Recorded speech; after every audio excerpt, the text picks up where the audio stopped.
গোস্ত দিয়ে কখনো পুরি খেয়েছেন? যদি গরুর গোস্ত দিয়ে পুরি না খেয়ে থাকেন তাহলে অবশ্যই একবার হলেও ট্রাই করবেন। আমি এই পুরিগুলো বাসায় তৈরি করেছিলাম, আর বাসায় তৈরি পুরি তো সবসময় স্বাস্থ্যকর ও ভালো হয়। তো আজকে কিভাবে পুরিগুলো তৈরি করলাম সেটা আপনাদের সাথে শেয়ার করব। তো আশা করি সম্পূর্ণ ভিডিওটা দেখবেন। আসসালামু আলাইকুম, হ্যালো ভিউয়ার্স, সকলে কেমন আছেন? আশা করি সকলেই ভালো আছেন। আমি আল্লাহর রহমতে ভালো আছি। আর ভালো আছি বলে আপনাদের মাঝে আরো একটা নতুন ভিডিও নিয়ে চলে আসলাম। তো এখানে আমার পুরি বানানোর জন্য যে যে উপকরণগুলো দরকার সেগুলো আমি নিয়ে নিচ্ছি। তো আপনারা সম্পূর্ণ ভিডিওটা দেখেন, আশা করি ভালো লাগবে। এইখানে আমি 1.5 কাপ পরিমাণ ময়দা নিয়ে নিয়েছি। এখন এই ময়দার ভিতরে একটু লবণ আর একটু বেকিং সোডা দিয়ে সুন্দরভাবে ডোটাকে তৈরি করে নেব।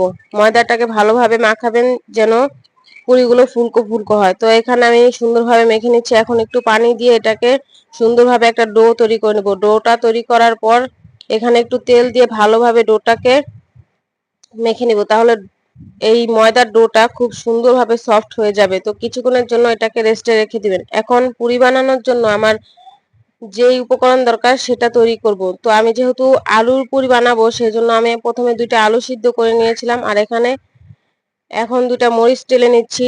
টেলে নিয়ে পেঁয়াজটাকে সুন্দরভাবে মেখে এই আলুটাকে আমি বাগার দেব।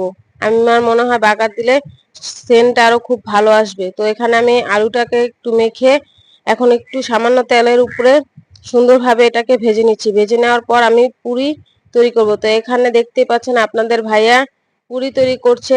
তো এই আটার ডোটাকে প্রথমে ছোট ছোট করে বেলে নিয়েছে। বেলে নেওয়ার পর সেটাকে ভিতরে আলুর পুরগুলো দিয়ে দিয়েছে। দিয়ে দেওয়ার পর এই যে দেখতে পাচ্ছেন আমার পুরিগুলো তৈরি হয়ে গেছে। এখন শুধু এগুলোকে ভাজবো। তো ভাজার জন্য প্রথমে কড়াইতে তেল দিয়ে দিলাম। এখন তেলগুলো গরম হলে পুরি দিয়ে দেব। পুরিটা যখন লাল লাল হয়ে ভেজে আসবে তখনই আবার এক পাশ থেকে অপর পাশ উল্টিয়ে দেব।